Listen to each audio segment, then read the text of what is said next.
মানুষের জীবনে কিছু কিছু সম্পর্ক আছে রক্তের, আর কিছু কিছু সম্পর্কও আছে মায়ার এবং ভালোবাসার। আর এই সকল সম্পর্কগুলো যদি আপনি রক্তের সাথে তুলনা করে ভালোবাসা দিয়ে আগলে রাখেন, তাহলে সেই সম্পর্কগুলো আজীবন ভালো থাকে এবং সুন্দর থাকে। অনেক সময় রক্তের সম্পর্কগুলো মানুষের সাথে যেমন বেইমানি করে, তেমনি অনেক সময় দেখা যায় রক্তের সম্পর্ক ছাড়াও যে সকল ভালোবাসার মানুষগুলোকে আমরা আপন করে রাখি, তারা কিন্তু আজীবন সঙ্গ দিয়ে যায়। আসসালামু আলাইকুম ভিউয়ার্স, কেমন আছেন সবাই? আশা রাখছি যে যেখান থেকে আজকের আমার এই ব্লগটি দেখছেন সবাই ভালো আছেন, সুস্থ আছেন এবং নিরাপদে আছেন। চলে এলাম ঈদের পর দ্বিতীয় আরেকটি ব্লগ শেয়ার করার জন্য। আশা রাখছি প্রতিদিনের মতো আমার এই আজকের ব্লগটাও আপনাদের অনেক ভালো লাগবে। আর শুরুতেই রিকোয়েস্ট করে নিচ্ছি, লাইক দিয়ে সম্পূর্ণ ভিডিওটি কন্টিনিউ করে যাবেন। যেহেতু কোরবান শেষ হয়েছে, তো কোরবানের সময় তো গরু মাংস চলেই কয়েকদিন পর্যন্ত। আমার তো টানা 3 থেকে 4 দিন পর্যন্ত ঘরে গরু মাংসই চলেছে। তো ওই যে আমার হাজব্যান্ডের পছন্দ, আমার ছেলেরাও খেয়েছে, কিন্তু আমি খেয়েছিলাম একটু ব্যতিক্রম কিছু খাবার। তো যাই হোক, সেটা শেয়ার করছি না। তবে আজ কিন্তু আমি এই খোলা জালি পিঠা দিয়ে এই গরু মাংস রান্না করাটা খেয়েছিলাম। আর খেয়ে বড় ছেলের জন্য, আমার জন্য আর আমার হাজব্যান্ডের জন্য চা বানিয়ে ফেলেছি। তো তাদেরকে দিয়ে আমি চলে গিয়েছি আমার এই মজার চাটা উপভোগ করার জন্য বারান্দায়। প্রতিদিনই তো চেষ্টা করি সকাল সকাল নাস্তাগুলো করে ফেলার জন্য, কারণ যে পরিমাণ গরম পড়ছে রান্নাঘরে থাকাটা এখন এক প্রকার কষ্টকর হয়ে যাচ্ছে, কিন্তু কিছুই করার নেই। একটা গৃহিণী হলে তো এগুলো করতেই হবে আর এগুলো মেনে নিতেই হবে। তো ছেলে আমাকে দেখে বলল, শুধু কি তুমি বারান্দায় বসবে, আমারও একটু ভিডিও শ্যুট করে নাও। তো ছেলেরও একটু ভিডিও শ্যুট করে নিলাম। তো সেই ফাঁকে আমি আমার একজন পছন্দের আর একজন ভালোবাসার ভাবির সাথে কথা বলছিলাম। আর তখনই জানতে পেরেছি তাকে, মানে সে তার বাবার বাসায় এসেছে। তো তাকে দাওয়াত দিলাম আমার বাসায় চলে আসার জন্য। আর ঈদের সময় তো অবশ্যই মেহমান আসে, তবে আমার এই ঈদে কিন্তু তেমন কোনো গেস্ট আসেনি আমার ঘরে। তো এই ফাঁকে আমার সে ভাবিটাকে আমি আসতে বলেছি। তো সুন্দর করে নাস্তা খাওয়ার পর ভাবলাম পুরো ঘরটা আগে ক্লিন করে ফেলি, তারপরেই বাকি কাজগুলো করে নিব। কারণ ঘরটা ক্লিন করা থাকলে দেখা যায় সংসারের অনেকগুলো কাজ থেকে রিল্যাক্স পাওয়া যায়, আর টেনশন থাকে না। আর নাস্তা বানাতে গেলেও তেমন একটা কষ্ট লাগবে না। তো এদিক দিয়ে হঠাৎ করে বেডরুমটা, মানে যেভাবে আছে সব কিছুই গুছিয়ে নিয়েছি। হঠাৎ করে খেয়াল করলাম আমার মিররটার মধ্যে এত বেশি ধুলোবালি জমেছিল। ওই যে 2 দিন আগে আমি এটা কিন্তু ক্লিন করেছি, কিন্তু দেখুন দিন যেতে না যেতেই আবার সেই ময়লা আমার ঘরে বাসা বেঁধেছে। ময়লা মনে হয় আমার পিছুই ছাড়বে না। আর এই যে আপনাদেরকে একটা জিনিস দেখাচ্ছি, আমি কিন্তু গতকালকেই আমার এই ঝিঝি প্ল্যান্টের পাতাগুলো ক্লিন করেছিলাম। তো একদিন পরে আবার এগুলো ক্লিন করছি। তো আপনাদেরকে একটু ক্লোজ করে শো করিয়ে দেখিয়ে দিব এই যে এই পাতার মধ্যেও কি পরিমাণ ধুলোবালি দেখা যাচ্ছে। এবার দেখতেই তো পেয়েছেন, বুঝতে পারছেন আমার ঘরে কি পরিমাণ ধুলোবালি বাসা বাঁধে। তো যাই হোক, কিছুই করার নেই, এটাই তো সংসার, তাই না? সংসারে তো একটু কষ্ট থাকবে, মায়া থাকবে, সব মিলিয়ে তো চলতে হবে। তো সুন্দর করে বেডরুমটা গুছিয়ে এখন ফুল ওভারভিউ শেয়ার করছি। এত ভালো লাগে ঘরটা গোছানো থাকলে।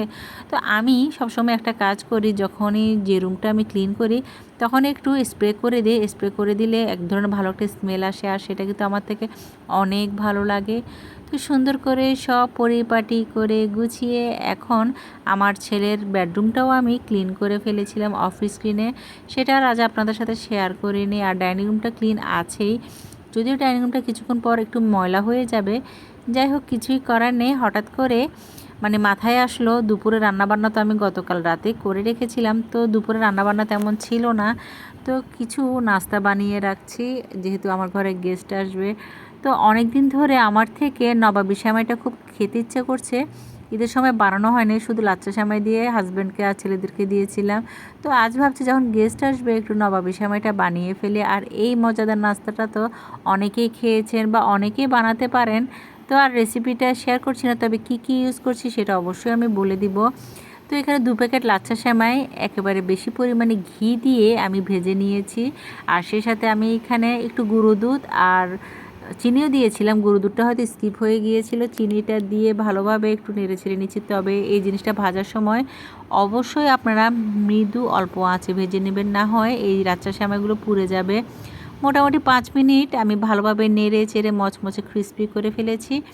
আর আমার ট্রান্সপারেন্ট ডিশটা বের করে একটু ক্লিন করে এখন একটু মুছে নিচ্ছি টিস্যুর সাহায্যে। আর এই যে কিছুক্ষণ আগে যে লাচ্ছা সেমাইটা আমি ভেজে নিয়েছি তার মধ্যে অর্ধেক দিয়ে দিয়েছি। আর অপর পাশে আমি একটা ক্রিমি টেক্সচার রেডি করেছি, যেটা অনেকটা কাস্টার্ডের মতো। কাস্টার্ডটা এই জন্যই দিয়েছি যাতে এটা ঘন হয় আর খেতেও। তো নবাবী সেমাইয়ের মধ্যে যে ক্রিমটা দেওয়া লাগে সেই ক্রিমটাও দিয়ে অপর অংশ যে লাচ্ছা সেমাইটা আছে সেটা উপর দিয়ে কোট করে নেব। আর এই জিনিসটা মাশাল্লাহ এত মজা হয়েছিল, যখনই মানে এটা খেয়েছি আমার থেকে এত ভালো লেগেছে। ওই যে বলেছি কয়েকদিন ধরে খেতে ইচ্ছা করছে, তো যার কারণে যখন বানিয়েছি নিজের হাতে বেশ ভালো লেগেছে। তবে এখানে যদি কনডেন্স মিল্ক দিয়ে করা যেত তাহলে হয়তো আরও মজা লাগতো। তো যাই হোক, কনডেন্স মিল্ক তো ছিল না, তো যার কারণে আমি চিনি দিয়ে এই কোটিংটা করেছি। আর এই ক্রিমটার কারণে এই যে নবাবী সেমাইটা এত মজা হয়েছিল। একটু বেশি পরিমাণে দুধ দিলে যে কোনো দুধের খাবার কিন্তু বেশ ভালো লাগে, তো একটু চেপে চেপে দিয়েছি যাতে এটা সুন্দর করে সেট হয়ে যায়। যেহেতু এটা এখন যথেষ্ট পরিমাণে গরম আছে, তো ওই যে 2 থেকে 3 ঘন্টা আগে বানিয়েছি যাতে সুন্দর করে এটা সেট হয়ে যায়। আর ওই অবস্থায় ফ্রিজে রেখে দিয়েছি। আর দেখতে তো পেয়েছেন আমার ক্রিমটা মাঝখানে লেয়ার হয়েছিল, কতটা সুন্দর লাগছে। এবার আরেকটি লাচ্ছা সেমাইয়ের নাস্তা বানাচ্ছি, সেটা হলো লাচ্ছা সেমাইয়ের হালুয়া। আমি জানি না এটা অনেকে খেয়েছেন কি না, তবে এই লাচ্ছা সেমাইয়ের হালুয়াটা এত মজা। তো ওই যে দুধ, তরল দুধ, গুঁড়ো দুধ, চিনি দিয়ে একটা মালাই রেডি করছি। আর এটা যথেষ্ট পরিমাণে ঘন হওয়ার পর তারপরে এই লাচ্ছা সেমাইয়ের মধ্যে দিয়ে দিয়েছি। আর এই লাচ্ছা সেমাইটা আমি একটু ঘি দিয়ে ভেজেছি। তবে এখানে আমার একটা জিনিস ভুল হয়েছিল, বাদাম যেটা দিয়েছিলাম সেটা আমি পরবর্তীতে দিয়েছি। বাদামটা কিন্তু ঘিয়ে ভেজে নিলে ভালো একটা স্মেল বেরোতো, আমি ভুলে গিয়েছিলাম। ওই যে একটু হুড়াহুড়ি কাজ করতে গেলে দেখা যায় না কোনো না কোনো জিনিস একটু মিসিং হয়ে যায়। তো এদিক দিয়ে ভালোভাবে যখন নেড়েছি পুরোপুরি এটা মানে প্যান থেকে উঠে এসেছে, তার মানে এই যে হালুয়াটা কিন্তু এখন পুরোপুরি পারফেক্টভাবে হয়েছে। আর এখন একটু ট্রান্সপারেন্ট ডিশের মধ্যে নিয়ে নিচ্ছি। গরম গরম এটা কিন্তু সেট করে নিতে হবে, না হয় পরবর্তীতে এই হালুয়াটা কিন্তু বসবে না। তো আপনারা তো দেখতে পেয়েছেন আমি কিভাবে করছি, স্প্যাচুলা দিয়ে খুব সুন্দর করে এটা সেট করে নিয়েছি। তো বাদামগুলো দিয়ে এই যে এখন দেখুন কতটা সুন্দর লাগছে দেখতে। আর এখন একটা পাউন্ড কেক বানাচ্ছি। তো মোটামুটি নাস্তা বানাতে বানাতে চলুন আপনাদের সাথে কিছু কথা শেয়ার করি। আমার প্রিভিয়াস এক ব্লগে আমার একজন খুবই প্রিয় আপু yamin.yy আইডি থেকে একজন আমার আপু খুব সুন্দর একটি কমেন্ট করেছেন, তো ভাবলাম আপনাদের সাথে সেই কমেন্টটা শেয়ার করি। আসসালামু আলাইকুম আপু, ঈদ মোবারক। কেমন আছেন আমি আপনার ভিডিওর অপেক্ষায় থাকি। আপনি কখন ভিডিও দিবেন, আপনার ঘরের কাজকর্ম, আপনার বাসা, আপনার কথাবার্তা আমার খুব বেশি ভালো লাগে। মনে হয় আমি আপনার সাথে গল্প করছি আর আমি আপনাকে চিনি। আর আপনার জন্য দোয়া রইল, সুখে থাকবেন সব সময়। এত সুন্দর কমেন্ট পড়ার পর কার না ভালো লাগে বলুন। আর প্রত্যেকটা ব্লগে প্রায় আপুরা, বিশেষ করে ভিউয়ার্স আপুরাই বেশি সুন্দর সুন্দর কমেন্ট করে থাকে। আর এত সুন্দর কমেন্ট করার জন্য আপুকে তো আমি রিপ্লাই এখনও পর্যন্ত দিই নাই। আসলে ইদানিং একটু কাজে ব্যস্ত আছি, তো আমি তো রিপ্লাই দিয়ে দিব আপুকে। তো তারপরেও আমি ব্লগে আপুকে অসংখ্য অসংখ্য ধন্যবাদ জানাচ্ছি এত সুন্দর কমেন্ট করার জন্য। আসলে কি, যার মন এত সুন্দর সেই কিন্তু অন্য প্রশংসা করতে পারে।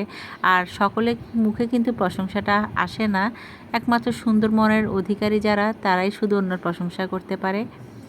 তো আপুকে অবশ্যই ধন্যবাদ জানাচ্ছি। আর আপুর জন্য অনেক দোয়া ও ভালোবাসা রইল সব সময়ের জন্য। আর এমন সুন্দর সুন্দর কমেন্ট সব সময় আশা করি আপুর থেকে। তো এই দিক দিয়ে আমি যে পাউন্ড কেকটা রেডি করেছি সেটা হতে হতে আমি আমার লিভিং রুমে চলে গিয়েছিলাম। আর লিভিং রুমে গিয়ে একটু ধুলোবালি ঝেড়ে পরিষ্কার করে নিয়েছি। সব কিছু মোটামুটি পরিষ্কারই আছে, যেহেতু ঈদের সময় তো মোটামুটি সব কিছুই ক্লিন করেছি। তো এই দিক দিয়ে বেডরুমে যে টিভির উপরে যে ক্যাবিনেটটা আছে সেটা রান্নাটা একটু চেঞ্জ করে দিয়েছি। আমার এটা ঈদে কিন্তু চেঞ্জ করা হয়নি, শুধু একটু ঝেড়েছিলাম। তো আজ ভাবছি একটু পরিষ্কার করেই ফেলি, যেহেতু ঘরে গেস্ট আসবে। আর যে গেস্ট আসবে সেটা দেখে হয়তো আপনারা অনুমান করতে পারবেন। আমি এখনও পর্যন্ত আপনাদেরকে বলিনি আমি মানে আমার ঘরে কে আসবে। আর আপনারা কিন্তু অনেকেই তাকে চিনেন এই ইউটিউব প্ল্যাটফর্মে। সে হলো আমার পছন্দের প্রিয় ভাবি বিডি ব্লগার সুবর্ণা। তো তিনি তো তার মায়ের বাসায় যখন এসেছে, তো তাকে দাওয়াত দিলাম এই ঈদে যেন আমার বাসায় এসে ঘুরে যায়। অনেকদিন তার সাথে দেখা হয় না। তো সেও এসেছে, আর এই ফাঁকে আমার ঘরটাও আমি সুন্দর করে গুছিয়ে নিয়েছি। আর এই যে দেখুন, লিভিং রুমটা এখন সুন্দর করে যখন রিয়েল প্ল্যান্ট দিয়ে আর সুন্দর সুন্দর জিনিস দিয়ে সাজিয়েছে, আমার পুরো লিভিং রুমটা দেখতে এখন কতটা ভালো লাগছে। আমি এভাবেই সবসময় সুন্দর করে গুছিয়ে রাখতে বেশ পছন্দ করি। তো মোটামুটি আমার ঘরটাও পরিষ্কার আছে, আমার নাস্তাও প্রায় রেডি হয়ে গিয়েছিল। তো ওই ফাঁকে আমি যখন কিচেনে গিয়েছি দেখলাম আমার কেকটাও প্রায় হয়ে গেল। আর কেকটা হয়ে যাওয়ার পর এখন কেটে নিয়েছি, আর তার কিছুক্ষণ পরেই আমার ঘরে গেস্ট চলে এসেছে। তো এ ফাঁকে কিন্তু দুপুরের খাওয়া দাওয়া, রেস্ট করা সবই কিন্তু করে ফেলেছিলাম।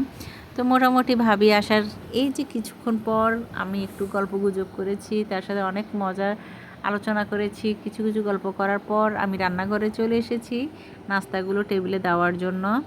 তো ওই যে নাস্তা দিতে দিতে কিন্তু আমার সময় অর্ধেকের বেশি চলে গিয়েছিল। ভাবির সাথে যে বসে গল্প করব সে সময়টাও কিন্তু খুব একটা ছিল না। আর ভাবি তো নাস্তা খেয়ে কিছুক্ষণ পরে চলে গিয়েছে। আমাদের সব গল্প কিন্তু আমরা মোবাইলে বেশিরভাগ সময় করে থাকি, সামনাসামনি কিন্তু আসলে খুব একটা গল্প করা হয় না। ওনার বাসায় গেলে উনি কাজ নিয়ে ব্যস্ত থাকে, আর আমার বাসায় আসলে আমিও কাজ নিয়ে ব্যস্ত থাকি। তো ওই যে নাস্তাগুলো টেবিলে দেওয়ার জন্য সবার আগে যে জিনিসগুলো ছিল, ওদিক দিয়ে আমার কাছে কিছু ফ্রোজেন রোল ছিল। তো হঠাৎ করে ফ্রিজ খুলে আমি কিন্তু খেয়াল করলাম যে রোল তো ছিল, রোলগুলো কোথায়। তো বের করে দেখলাম আছে অনেকগুলো রোল, তো সেগুলো একটু ভেজে নিয়েছি। আর ওই যে দেখলেন কিছুক্ষণ আগে যে নাস্তাগুলো বানিয়েছি সেগুলো ফ্রিজ থেকে বের করার পর আমি সবগুলো খাবার আমার এই যে কাউন্টারে একটু রেখে সুন্দর করে সেট করে নিয়েছি। আর এখন টেবিলে খাবারগুলো সার্ভ করে দিচ্ছি। যেহেতু কোরবানের সময়, তো একটু খোলা জালি পিঠা আর গরু মাংস একটু গরম করে ফেলেছিলাম। তো এই ছিল আমার ভাবির জন্য ছোটোখাটো একটু আয়োজন। তো জানি না সে ঠিকমতো খেতে পেরেছে কিনা, তবে যে পরিমাণ গরম পড়ছে আলহামদুলিল্লাহ আমরা কিন্তু অনেক মজা করেছিলাম। উনি যখন বাসায় এসেছে বারান্দায় গিয়ে বেশ কিছু ছবি তুলেছি, অনেক দুষ্টুমি করেছি, অনেক মজাও করেছি। তো এরপর নাস্তা খাওয়ার কিছুক্ষণ পর চা না খেলে কি গল্প জমে বলুন। সুন্দর করে মজাদার 2 কাপ চা বানিয়ে ফেলেছি। ভাবির জন্য ওই যে লাল কাপটা আর আমার জন্য নীল কাপটাতে চা বানিয়ে ফেলেছিলাম। তো চা খেয়ে দিয়ে কিছুক্ষণ গল্পগুজব করে উনি চলে গিয়েছিল বাবার বাসায়, আর আমি প্রতিদিনের মতো আমার সেই সংসারের কাজকর্মগুলোতে লেগে পড়েছি। আসলে ভাবির সাথে আমার সম্পর্কটা কিন্তু আসলেই অনেক মধুর আর অনেক সুন্দর। আমাদের জন্য সবাই দোয়া করবেন আমাদের সম্পর্কগুলো যেন আজীবন এইভাবে সুন্দর থাকে। আর দুজনে চিয়ার্স করে মজাদার চাটাও একটু খেয়ে নিলাম। তো এখন তো আপনাদের সাথে আমি যেটা শেয়ার করছি সেটা হলো, গতকাল আমি একটা বিয়েতে গিয়েছিলাম। এই ফাঁকে কিন্তু গত 2 দিন ধরে কোনো শ্যুট নেওয়া হয়নি। তো ভাবলাম বিয়েতে যাওয়ার মুহূর্তটা আপনাদের সাথে একটু শ্যুট করেই ফেলি। তো হঠাৎ করেই খেয়াল করলাম, মানে আমি যে বিয়েতে গিয়েছি সেই বিয়ের ক্লাবটা এত সুন্দর আর এত ভালো লেগেছিল। চট্টগ্রামে যারা আছেন তারা হয়তো অবশ্যই দেখে চিনতে পেরেছেন। তারপরেও যারা চিনতে পারেনি আমি তাদেরকে বলে রাখি, এটা হলো জিসির মোড়ের কে স্কোয়ার যে কমিউনিটি সেন্টারটা, সেটা ক্লাবটা মাশাল্লাহ এত সুন্দর আর এত সুন্দর ডেকোরেশন করেছে, যেটা দেখে আমার থেকে বেশ ভালো লেগেছে। তো গিয়ে সবার সাথে কুশলাদি করার পরে মানে মানে খাবার খেতে বসে গিয়েছিলাম, যেহেতু চট্টগ্রামে বিয়েতে অনেক গেস্ট হয়। তো মোটামুটি খাওয়া দাওয়া করার পরে এখন পুরো কমিউনিটি সেন্টারটার ফুল ওভারভিউটা শেয়ার করছি। মাশাল্লাহ এত সুন্দর ডেকোরেশন, আমার বেশ ভালো লেগেছে। যদিও ফুল ক্যাপচার করা সম্ভব হয়নি, ওখানে অনেক গেস্ট ছিল। তো সবার সাথে কথাবার্তা বলে আমি কিছু পিক তুলেছি। আর আমার বড় ছেলের সাথে আমি একটু হাঁটছিলাম, ছেলেও আমার সাথে একটু মজা করছিল। এ ফাঁকে আমার ছোট ছেলে, মেজো ছেলে সবাই আমাকে ঘিরে ধরেছে। আমরা এই ফাঁকে বেশ কিছু ছবি তুলেছি, অনেক দুষ্টুমি করেছি, অনেক মজা করেছি বোনেরা মিলে। তো এখন বাসা চলে আসার পালা, আর আমি আপনাদের থেকে এখন বিদায় নিব। তো আমি তো জানি না আমার আজকের ব্লগটা আমার আপুদের থেকে কেমন লেগেছে। যদি ভালো লেগে থাকে অবশ্যই আমার ব্লগে সুন্দর একটি কমেন্ট রেখে যাবেন। তো আজ এখানে রাখছি, দেখা হবে নেক্সট ব্লগে। আল্লাহ হাফিজ, আসসালামু আলাইকুম।